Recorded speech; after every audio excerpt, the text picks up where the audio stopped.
Badan ibu melayang-layang dengan kondisi tak wajar. Kulit-kulitnya pucat agak membiru.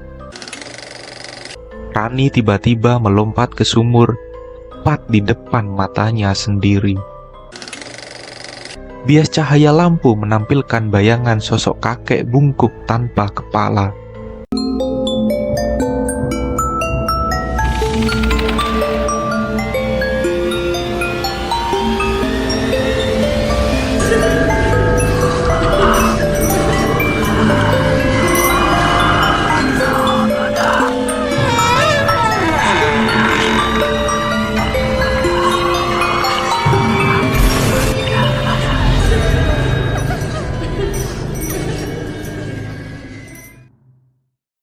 Salam. Pemujaan terhadap leluhur merupakan hal umum yang kerap dilakukan beberapa golongan sejak zaman prasejarah, yang mana terus berlanjut sampai hari ini. Kepercayaan turun-temurun, kebudayaan yang mengakar menjadi faktor utama tradisi pemujaan yang dilakukan dengan aneka media menjadi ritual tahunan yang dijaga demi tujuan tertentu. Misalnya, tolak bala, panen desa, dan tujuan lainnya termasuk menjaga desa dari pagebluk. Namun, apakah mereka memuja sosok yang tepat? Apakah dia yang dipuja benar-benar menjaga desa?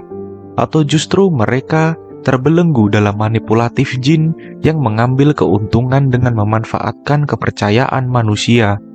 Berikut ini adalah salah satu kisah mengerikan yang menimpa satu desa yang konon mereka dijaga Karudiman, sang kusir tanpa kepala.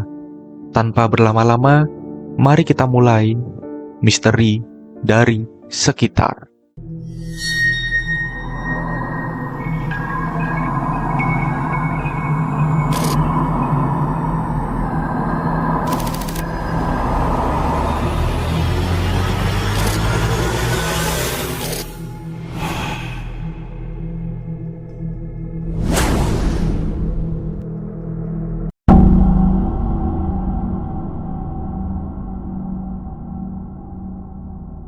Satu desa tertutup yang berada di ketinggian Jawa Tengah dan jauh dari peradaban kota, tengah diguyur hujan deras terus-menerus yang memadamkan kemenyan sesajen, serta dupa yang seharusnya menyala sepanjang hari di bawah pohon-pohon besar menjalar.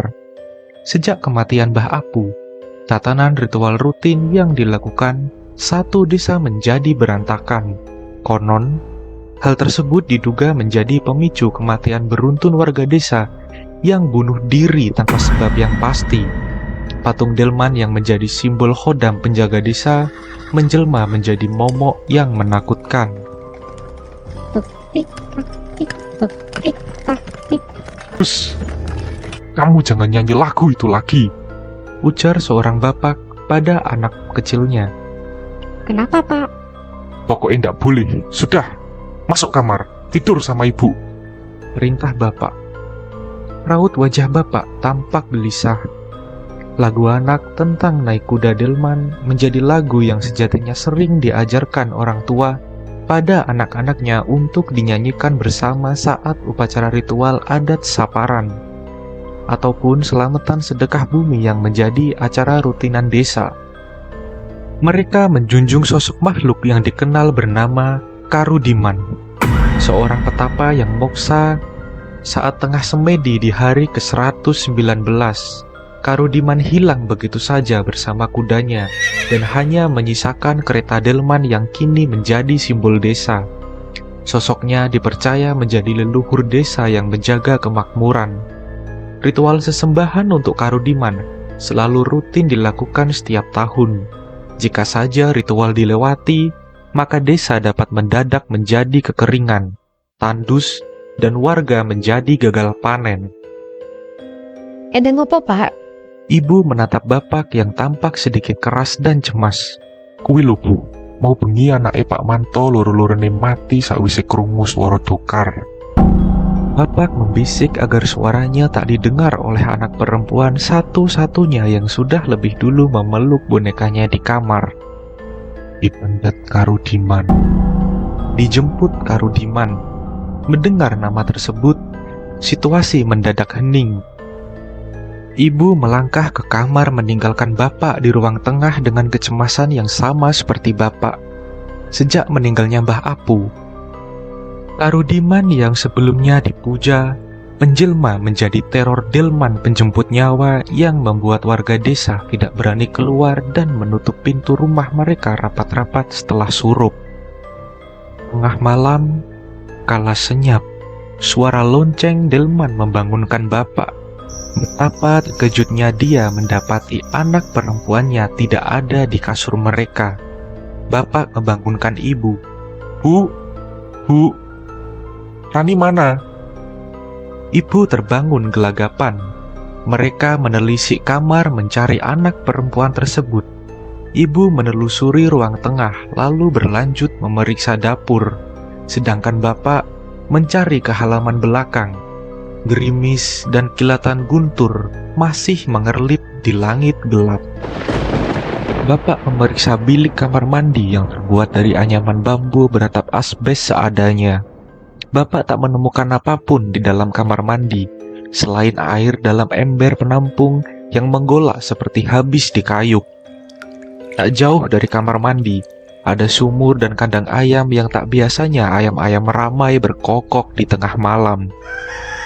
Baru hendak melangkah dan memeriksa sumur, suara benda terjatuh terbentur lantai dari dalam rumah terdengar keras. Bapak bergegas menuju ke dalam rumah. Kedua matanya melebar kala melihat kursi terbalik dan tubuh ibu menggantung tambang yang mengait di plafon. Badan ibu melayang-layang dengan kondisi tak wajar. Kulit-kulitnya pucat agak membiru. Bola matanya melotot seakan keluar dan gigi-giginya menggigit lidah yang menjulur keluar. Ibu! Bapak berpacu dengan kejut jantungnya. Baru akan menghampiri jasad ibu, suara Rani, anak perempuan yang dicari, memanggil bapak di halaman belakang. Bapak! Bapak berbalik badan. Buru-buru dia melangkah menuju sumber suara yang menuntunnya ke sumur. Benar saja, garis lurus di hadapannya tampak sosok Rani melangkah pelan ke arah sumur sambil bernyanyi dengan nada mengayun.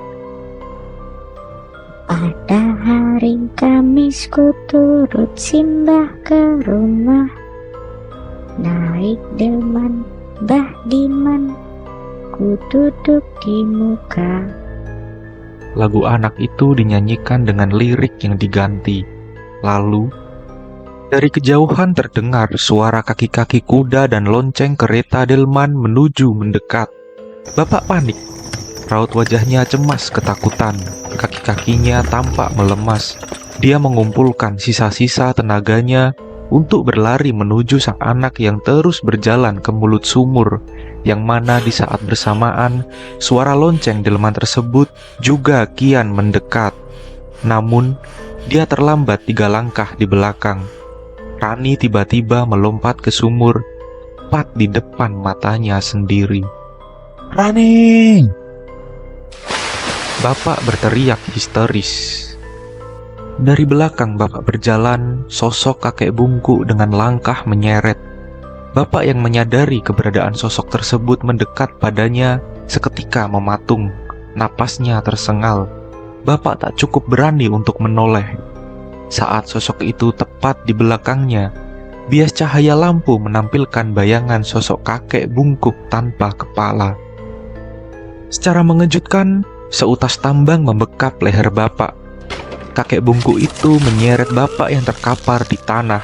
Tambang yang mengikat leher bapak itu dikaitkan ke kereta delman. Kemudian delman itu melaju sambil menyeret tubuh bapak yang tersarut di jalanan tanah berbatu.